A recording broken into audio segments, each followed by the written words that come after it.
And the legendary diplomacy of this man, Buck O'Neil, his grace during the shocking oversight that kept him out of baseball's Hall of Fame remains a lesson to us. Our tribute to the late Buck O'Neil ahead.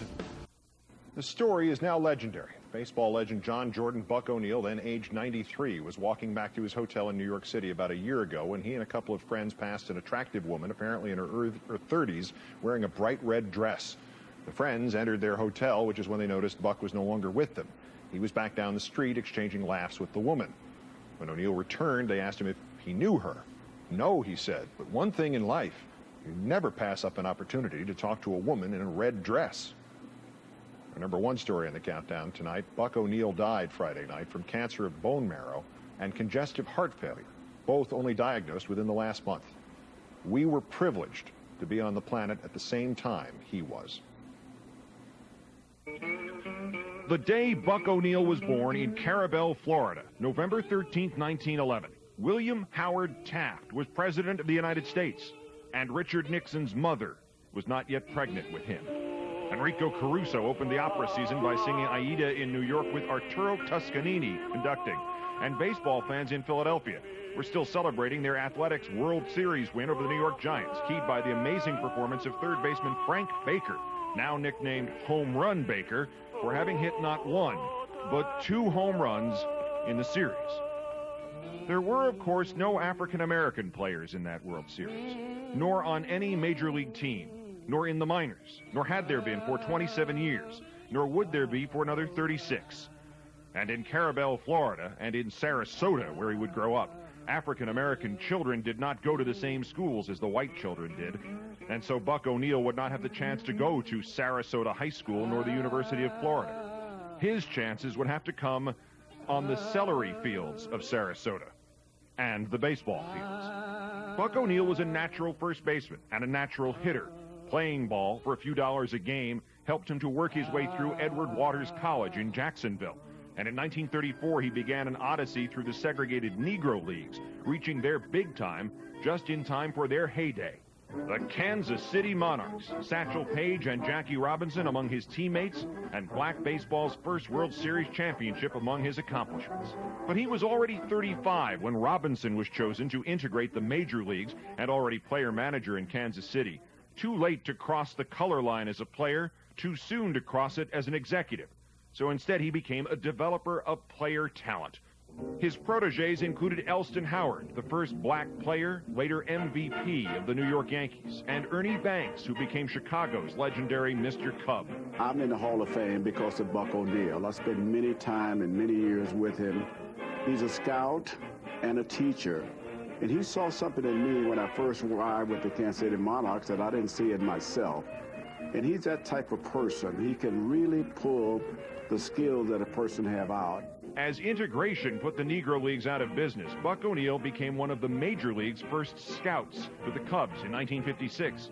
He had already brought them Banks. He would later find them other Hall of Famers like Billy Williams and Lou Brock, and latter-day stars like Joe Carter. And in 1962, at the suggestion of Banks, O'Neil became baseball's first black coach, spending a season in a Chicago uniform and a dozen more working with the minor leaguers. And there the story might have ended. Buck O'Neil, triumphant, if obscure, in overcoming. But he wanted the overcoming to be remembered. As one of the founders of the Negro League Baseball Museum in Kansas City, he helped open a window to history. As one of the stars of the PBS documentary Baseball in 1994, he became an overnight sensation at the age of 82. And he was a tireless campaigner to get more and more of the forgotten heroes of the Negro Leagues into baseball's Hall of Fame.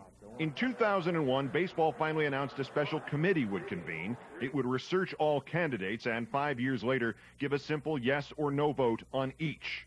One vote for all time. You were either in or never to be eligible again. The election of Buck O'Neil, by now baseball's senior ambassador, with 65 years in the game and 1 million fans for every year, was a foregone conclusion.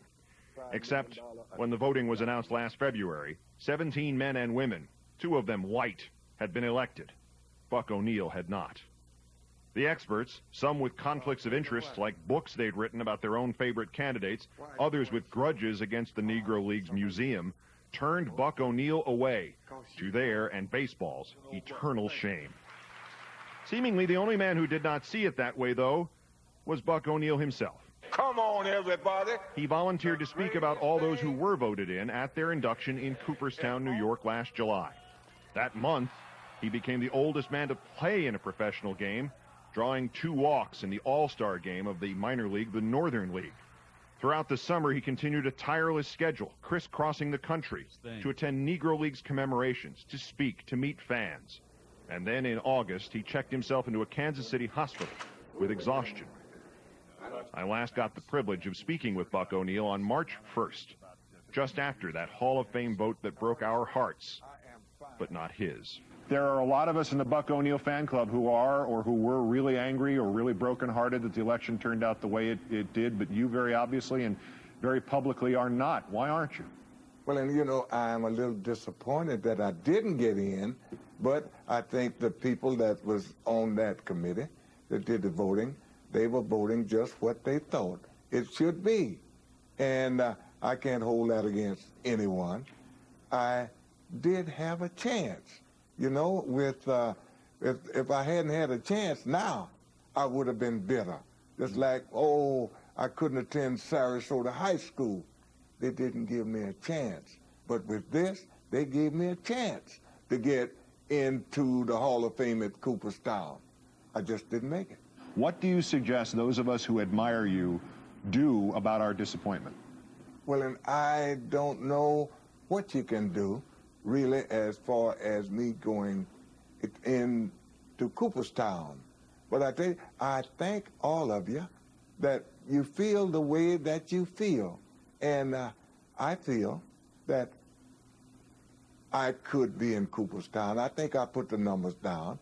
I put the numbers up that would lead you into the Hall of Fame, not on the field. So now, a lot of people, they were talking about other things I accomplished off the field, which is wonderful, but listen, I could play. You know, I played a year and made 1 error, and I hit the ball. I was just having to be a line drive hitter, not the home run hitter, but I drove into runs. I could do all these things, but I think, you know, with me, my greatest accomplishment might have been starting the Negro League Baseball Museum here in Kansas City, which tells that story. So if it's to be, one day I might be in the Hall of Fame. But I just want to thank all of the people that felt the way that they are feeling right now. But don't weep for Buck. Oh, man, just feel happy, just like I am. Be thankful, just like I am, that I can do and have done the things that I did do. I'm not going to try to talk you out of being okay with this. If this cup is half full, God bless you. We could all learn a lot about that from you. But I do want to ask you this. Ernie Banks said last night that he thinks the work of that special committee is not done yet, that it should not be disbanded, that it has more people to elect and honor from the Negro Leagues, and whether it's Cannonball Dick Redding, or it's John Donaldson, or it's Minnie Minoso, or it's Buck O'Neil, should there be another vote next year? Well, now, had I been elected, I was going to preach, because I think everybody was on that list, was qualified, should be in the Hall of Fame, really. And that's what I was going to preach if I had been in. But now, I can't preach that because they would be thinking I'm just preaching for Buck O'Neil. No, I don't think anybody would ever think that. I've been asking for 3 nights now if the voters who did not vote for you or for Minnie Minoso would identify themselves and at least explain what they were thinking. The voters all say they've been asked by the Hall of Fame to keep their voting confidential. Hall of Fame spokesman told me that's not true. They can talk if they want to. Do you have an opinion about that? Should they explain why they did or didn't vote for anybody in particular, including you? They should if they wanted to. If they wanted to explain why they didn't vote for Buck, yes, they should they should have that privilege to do or not to do. But I don't see why they wouldn't explain why they didn't. I don't know why they would or wouldn't, but we'll see. Maybe somebody will come and say something after a while. Buck, I said this 10 years ago when we sat down to talk about Jackie Robinson. I'll say it again. It's an honor just to know you, sir, and thank you for everything you've done for baseball. Thank you for everything you've done for this country. The pleasure's all mine, and I thank you very much for having old Buck on here to talk a little. Thank you. And by the way, I'm still going to push to get you in the Hall of Fame anyway. Hey, don't stop. Keep it up. Thank you, sir. You're welcome. That we can promise, Buck. I'm not so sure about the not weeping. And flights of angels sing thee to thy rest. Let's countdown for this, the 1,255th day since the declaration of mission accomplished in Iraq. I'm Keith Olbermann. Can't do it as well as he did, but we'll try it anyway. Good night and good luck. Please join us again for the primetime edition. Countdown live every weeknight at 8 Eastern, 5 Pacific.